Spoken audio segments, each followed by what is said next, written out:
Assalamualaikum warahmatullahi wabarakatuh. Perkenalkan, nama saya Nur Azlina dengan NIM 202410103002 dari kelas Sistem Basis Data G.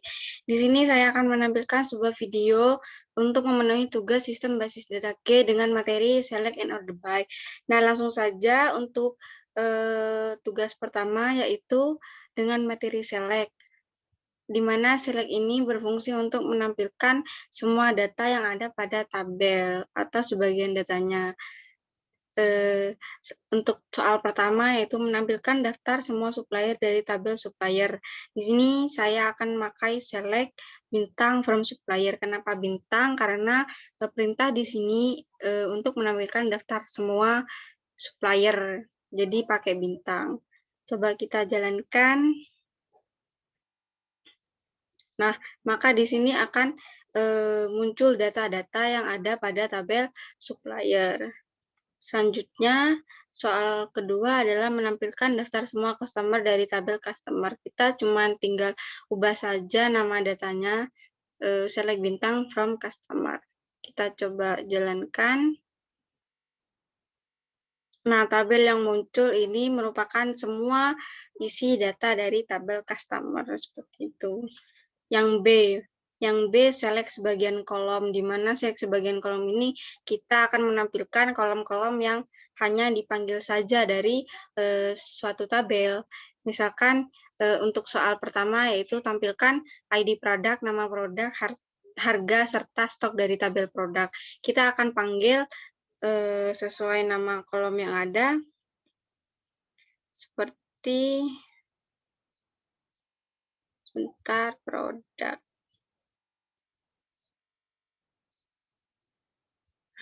Sini, produk ID, ada produk name, unit price, dan unit in stock berdasarkan kolom-kolom di sini dari tabel produk. Kita coba jalankan. Nah, maka akan muncul sebuah kolom bernama produk ID, produk name, unit price, dan unit in stock. Selanjutnya adalah menampilkan ID supplier, nama perusahaan, asal negara, serta kontak person dari tabel supplier. Kita lihat dulu suppliernya. Nah, di sini kan ID supplier beratasnamakan supplier ID, company name nama perusahaan, country asal negara, dan kontak name ini kontak personnya dari tabel supplier. Kita tampilkan, kita coba jalankan. Nah, maka di sini akan menampilkan sebuah kolom yang berisikan supplier ID, company name, country, dan kontak name-nya atau kontak personnya. Selanjutnya yang C, alias. Alias di sini memakai operator bernama as. As ini fungsinya akan mengubah nama suatu kolom menjadi nama yang akan ditentukan oleh penggunanya. Misalkan untuk soal pertama adalah menampilkan ID produk, nama produk, harga, serta stok semua barang dagangan dengan nama kolom ID produk. Ini sesuai nama kolom asli, harga, serta stok semua barang. Nah, di sini ada select product ID akan diganti dengan ID produk ID as ID prod, sedangkan produk name ini kan sesuai nama kolom asli, jadi kita tidak perlu menggunakan S. Selanjutnya ada unit price diganti ke harga, dan stok barang ini diganti ke stok barang tapi menggunakan kurung tutup siku. Coba kita jalankan. Nah, maka akan berubah seperti ini, jadi ID produk name, harga, dan stok barang. Selanjutnya adalah menampilkan ID supplier, nama perusahaan, asal negara, serta kontak person semua suppliernya dengan diganti dengan sesuai supplier ID dengan nama kolom asli. Nah, company name akan diubah ke nama PRSH, terus country ini asal negara sesuai nama kolom asli. Kontak person atau kontak name ini diubah namun menggunakan tanda tutup siku, kurung siku. Kita coba jalankan. Nah, maka akan berubah seperti ini. Supplier ID, nama PRSH, country, dan kontak person pakai kurung siku. Selanjutnya adalah penggabungan kolom, di mana penggabungan kolom ini menggunakan operator garis 2 ini, dan untuk memisahkan antara penggabungan itu kita bisa pakai koma ataupun spasi ataupun string-string lainnya dengan menyisipkannya dalam tanda petik di sini. Misalkan untuk soal pertama adalah tampilkan ID supplier, nama serta alamat supplier, di mana alamat supplier ini terdiri dari kolom address, city, dan country yang dipisahkan koma. Jadi kita di sini akan memanggil kolom supplier ID, company name, dan address. Address, city, dan country ini digabungkan menggunakan operator garis ini, lalu dijadikan satu kolom bernama kolom alamat supplier, dipisahkan dengan koma. Jadi sehingga kita masukkan koma dalam tanda petik ini. Coba kita jalankan. Nah, maka akan muncul seperti ini, supplier ID, company name, dan alamat supplier, di mana alamat supplier ini berisikan address, city, dan country yang tadi itu digabung jadi satu dalam kolom alamat supplier. Selanjutnya adalah menampilkan nama lengkap dan alamat lengkap employee dari tabel employee. Nama lengkap terdiri atas title, first name, dan last name yang dipisahkan oleh spasi, sedangkan alamat lengkapnya terdiri atas address, city, dan country yang dipisahkan oleh koma. Jadi kita panggil dulu title, first name, dan last name digabungkan oleh operator tadi pakai spasi. Jadi kita hanya isi tanda petik di sini dengan spasi, digabungkan menjadi kolom nama lengkap. Dan sedangkan yang address, country, dan city ini digabungkan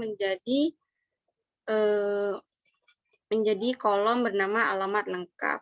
Ini dipisahkan oleh koma. Jadi kita sisipkan koma. Kita coba jalankan.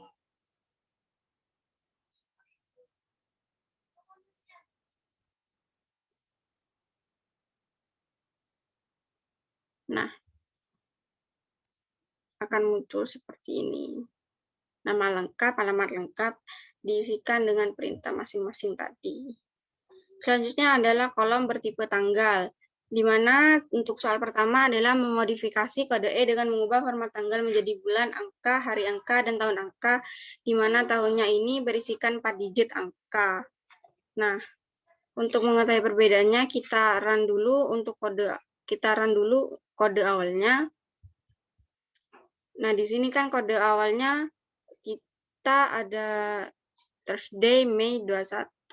Di sini berarti ada huruf, dan angka. Sedangkan untuk soal pertama kan diminta untuk mengubah menjadi angka semua. Jadi perubahannya yaitu terletak di bagian ini, MM, DD, dan YY, di mana MM ini dan DD ini akan merubah dari huruf menjadi angka, dua digit, dan di sini YY ada 4 digit.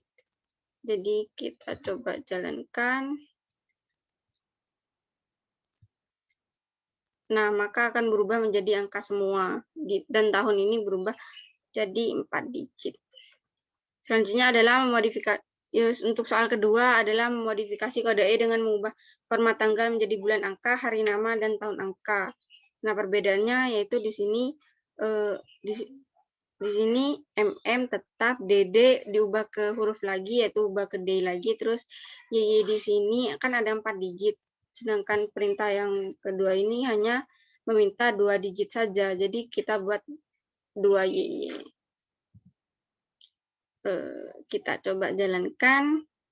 Nah, maka akan muncul bulan 5, terus day, tahun 21. Selanjutnya adalah selisih tanggal. Untuk soal pertama adalah menampilkan ID pegawai, tanggal lahir, tanggal mulai kerja, serta usia pada saat masuk perusahaan.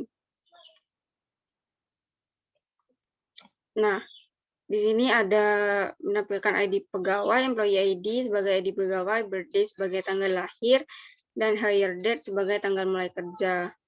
Lalu selisihnya yaitu menggunakan operator age. Selisih antara hire date dan birthday dijadikan kolom usia masuk kerja. Kita coba jalankan. Nah, maka akan tampil seperti ini. Di sini adalah isinya selisih antara tanggal lahir dengan tanggal mulai kerja dimasukkan ke dalam usia masuk kerja. Selanjutnya adalah menampilkan ID pegawai, tanggal mulai kerja, tanggal sekarang, serta masa kerja sampai saat ini. Dipanggil employee ID sebagai ID pegawai, hire date sebagai alias tanggal mulai kerja. Dan di sini ada tanggal sekarang. Terus pakai H untuk selisihnya. Nah, kita coba jalankan. Sini masa kerja. Masa kerja di sini kan antara selisih tanggal sekarang dan tanggal mulai kerjanya. Selanjutnya adalah perhitungan antar kolom satu baris. Untuk soal pertama, tampilkan nilai order ID, quantity, unit price, serta nilai quantity dikalikan unit price dari tabel order ID. Nah, kita akan memanggil order ID, quantity, dan unit price. Terus ada kolom quantity dikalikan unit price dijadikan satu kolom, yaitu bernama jumlah harga total dari tabel order detail. Kita jalankan. Nah, jumlah harga total di sini berisikan data dari unit price dikalikan dengan quantity. Misalkan 14 dikalikan 12 hasilnya yaitu 168. Selanjutnya adalah menampilkan ID produk, harga per unit, jumlah yang dipesan, serta nilai barang yang sedang dipesan. Nah, tuh. Selanjutnya di sini ada kita memanggil kolom produk ID, unit price sebagai unit price alias harga, units on order alias barang yang sedang dipesan. Nah, terus di sini unit price dikalikan units on order, ini akan memiliki nama kolom sebagai nilai barang yang sedang dipesan dari tabel produk. Kita coba jalankan. Nah, maka akan muncul di sini produk ID, harga barang yang sedang dipesan, dan nilai barang yang sedang dipesan. Units on order dikalikan unit price, yaitu barang yang sedang dipesan dikalikan harga. Akan muncul di kolom yang nilai barang yang sedang dipesan. Selanjutnya adalah order by. Order by ini artinya mengurutkan query dari data-data yang ada. Jadi bisa mengurutkan dari nilai kecil ke terbesar ataupun nilai terbesar dari yang dari nilai besar ke nilai terkecil. Untuk nilai kecil ke terbesar itu kan menggunakan ascending, tapi tidak perlu ditulis di sini. Sedangkan untuk dari yang besar ke kecil menggunakan descending. Di sini kan perintahnya soal pertama adalah menampilkan nama produk dan jumlah yang ditampilkan berdasarkan produk yang paling sedikit di order. Berarti ascending, kita pakai ascending, nggak usah ditulis. Jadi kita langsung saja ngeran. Nah, sini kan ada 0, terus ke bawah 0, 0, 10, 20, berarti kan urutannya dari yang terkecil ke yang terbesar. Berarti benar. Selanjutnya adalah menampilkan last name, first name, dan lama bekerja dari employee berturut-turut berdasarkan huruf depan. Nama berdasarkan huruf depan, nama belakang paling besar. Berarti paling besar itu Z kan, jadi pakai descending. Jadi select, kita panggil nama-nama kolomnya. Terus dari tabel employees, order by, last name pakai descending. Kita jalankan. Nah, maka akan muncul di mana huruf S, PL, di mana huruf S ini kan mungkin paling besar di antara huruf lainnya. Jadi S dulu, lalu P, lalu L, dan lain sebagainya. Diurutkan dari besar ke kecil.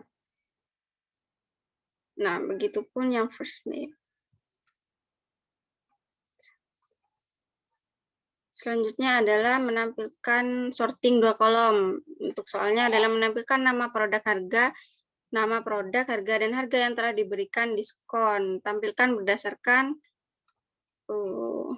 nama produk dan harga real paling mahal. Harga link paling mahal. Kita panggil dulu kolom-kolomnya. Ada produk name, ada unit price kali 0,75. Kenapa dikalikan 0,75? Kan harga setelah diskon. Diskonnya 25%. Berarti kan harganya tinggal 75% dari harga asli. Jadi kita kalikan 0,75. Ini unit price yang sudah dikalikan 0,75 ini sebagai harga setelah diskon. Terus pakai descending di sini. Kita coba jalankan. Nah, maka akan muncul seperti ini. Produk name, unit price, dan harga setelah diskon. Z dulu berarti paling besar Z. Seperti itu. Oke, sekian video dari saya. Maaf apabila ada salah kata. Saya akhiri. Wassalamualaikum warahmatullahi wabarakatuh.